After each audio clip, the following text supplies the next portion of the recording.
More free agency big moves. We already talked about quarterbacks and running backs, and now it is time for the wide receivers. Since we did have a couple of high impact trades that happened, we're going to include those trades that happened after free agency as well. Do we love or hate these wide receiver landing spots? Because these are critical moves for fantasy football. Who are we in on, and who are we going to have to fade? We'll start off with Jaylen Waddle to the Denver Broncos. Yeah, Jaylen Waddle, Courtland Sutton, Troy Franklin, Pat Bryant, Marvin Mims. This might be one of the deepest and most irritating wide receiver rooms in fantasy football, with a very irritating fantasy football coach and Sean Payton. I won't mince words here, people. We got a heavy fade this entire room.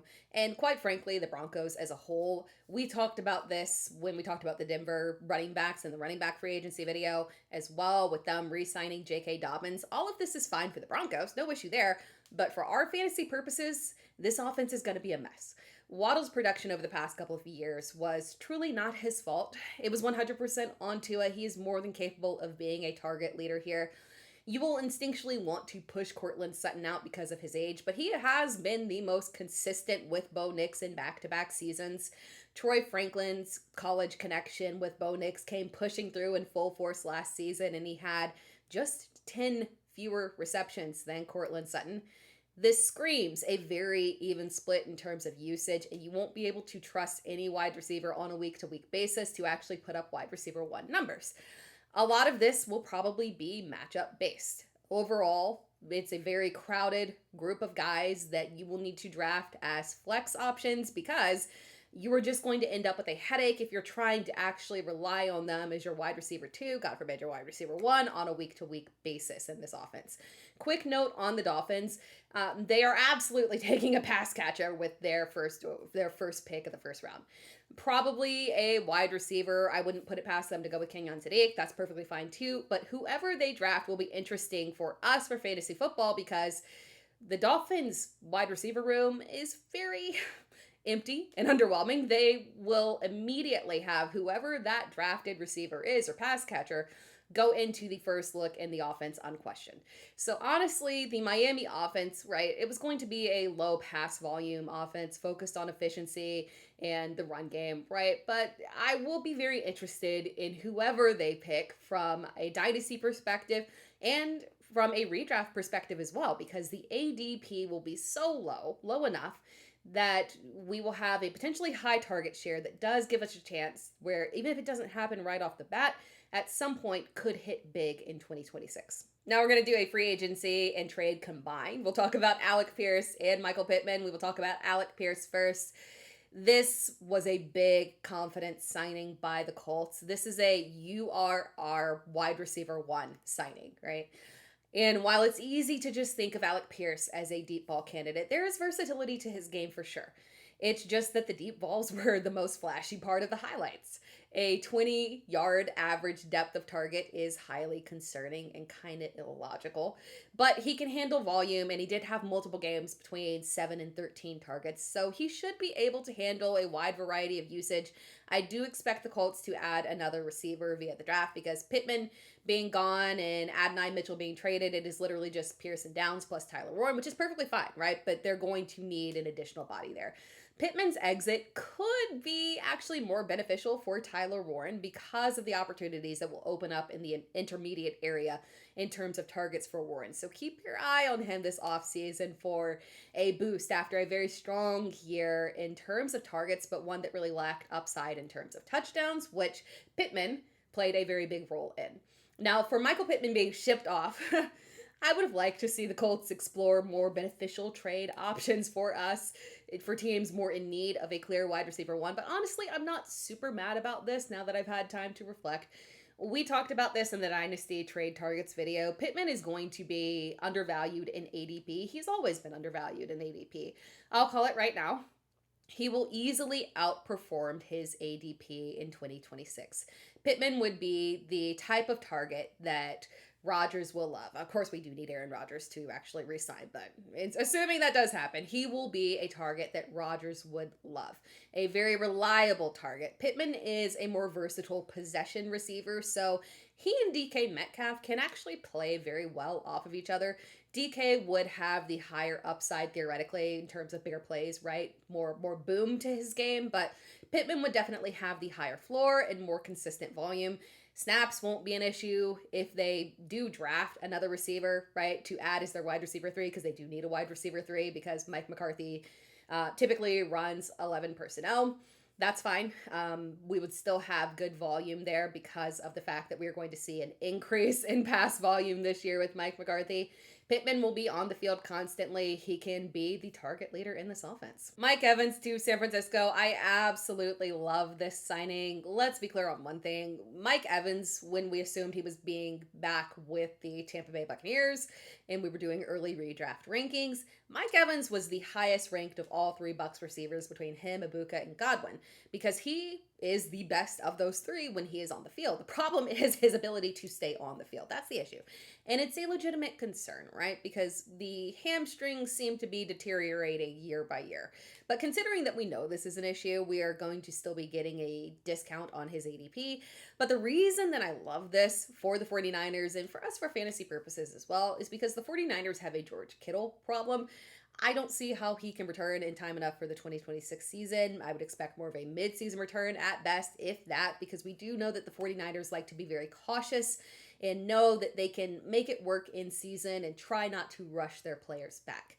Mike Evans is a big body receiver that gives them the ability to shift some of those big body George Kittle targets over to Mike Evans if necessary. We saw how much the presence of Evans getting those tougher lockdown coverages really opened things up for Emeka Egbuka last year. Evans could actually help open things up for Ricky Pearsall. Pearsall would definitely have a very reasonable ADP this year in the wide receiver 4 range at best. Now, we do need to figure out if they're going to be drafting another receiver, right? But at the end of the day, there's a lot of positives that can come from this signing. Romeo Doubs to the New England Patriots. Wow, big contract for Romeo Doubs with New England. 4 years, $68 million, plus some additional incentives that could get him up to $80 million. This moves makes a lot of sense for Doubs, clearly. Aside from money, which, is excellent. His main concern was the lack of consistent usage in Green Bay, despite being their most reliable receiver.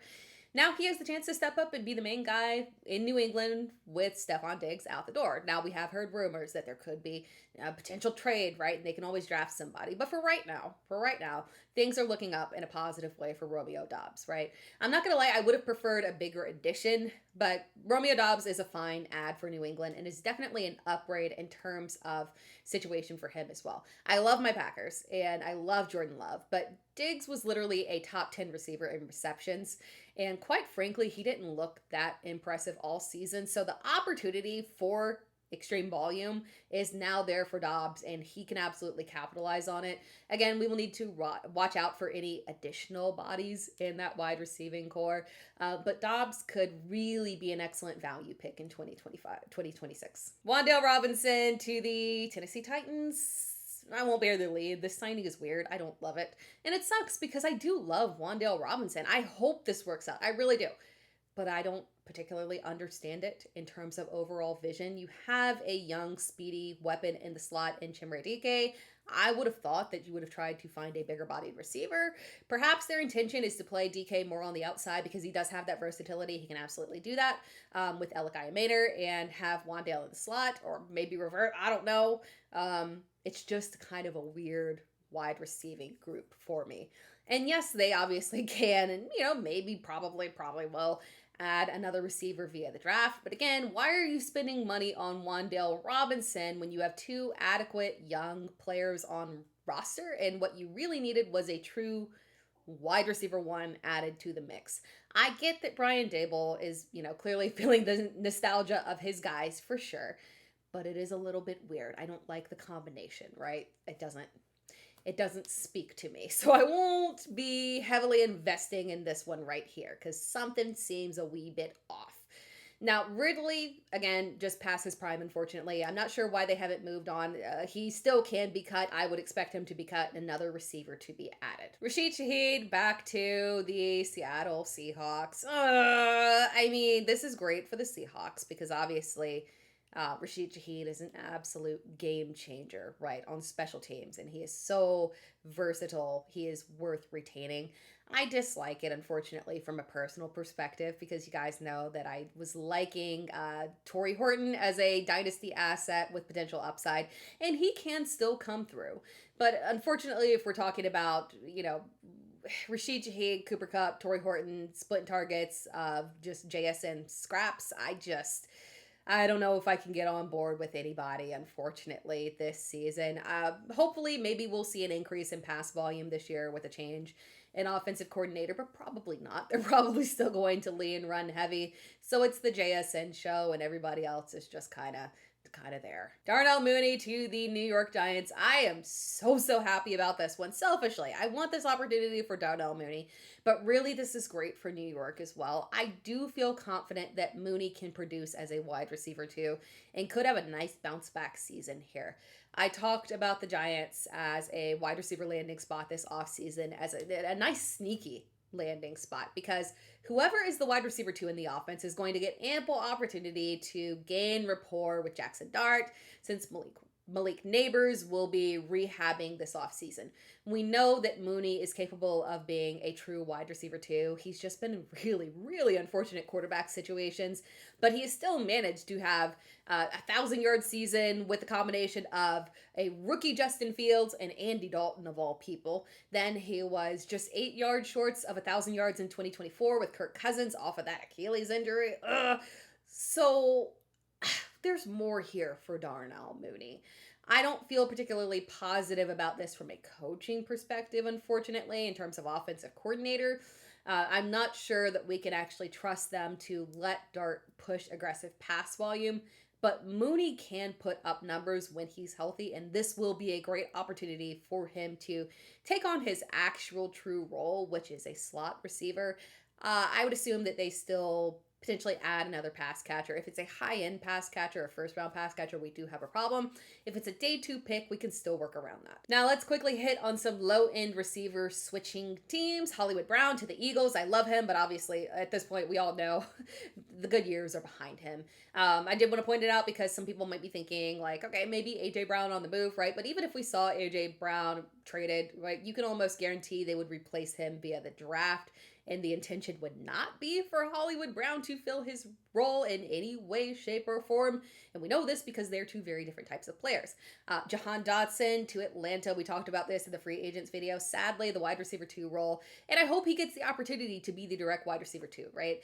But sadly, the wide receiver 2 role in Atlanta is kind of pointless moving forward via this Kevin Stefanski offense, which is extremely tight end friendly. The targets will be, Kyle Pitts, Drake London, Bijan Robinson. Nothing else will really be left for anyone else to thrive on a consistent basis. But at least Dotson will maybe finally get a chance to have a consistent snap count after that rough start that he had in Washington. Now, Jalen Nailor to Las Vegas. It's interesting because obviously we've got a lot of bodies there, not one particular guy. But perhaps this is good for us to think that maybe we, if they're going with just additional bodies, that they will lead with the pass catcher in Brock Bowers. Or this could also be an indicator that maybe they want to draft a very relevant rookie as well. They would have to trade up into the first, or maybe they'll find somebody they like on day 2. But it's something to keep our eye on. Other guys, we had Kendrick Bourne go to Arizona, roster filler. John Mechie to the Panthers. Interesting, maybe he could push Xavier Legette out the way. Can't be that hard. Jalen Tolbert to Miami. We talked about this. They're clearly going to be adding pass catchers there. They're not rolling with that wide receiver core. Calvin Austin to the Giants. Just wanted to note that was definitely a lot less money than Darnell Mooney. So it's more of a just back-end role filler in depth. And then I did want to make a note for us that just as a reminder, not that anyone needs a reminder, but DJ Moore, the trade to Buffalo. We talked about this in depth. If anybody would like more information on it, here's another video that you can watch with more information on him. That wraps things up. Thank you for watching this video. If you enjoyed the video, be sure to like the video, subscribe to the channel. You can find me across all social media platforms at It's Tera Time, so make sure that you are locked in, tune in, subscribe, turn on notifications, and all that good stuff. We've still got one more video coming for tight end free agents, and we've got more draft stuff. more sleeper targets and redraft and dynasty. So make sure that you are subscribed, turn on notifications, because we got more coming this off season, and fantasy football season is just around the corner.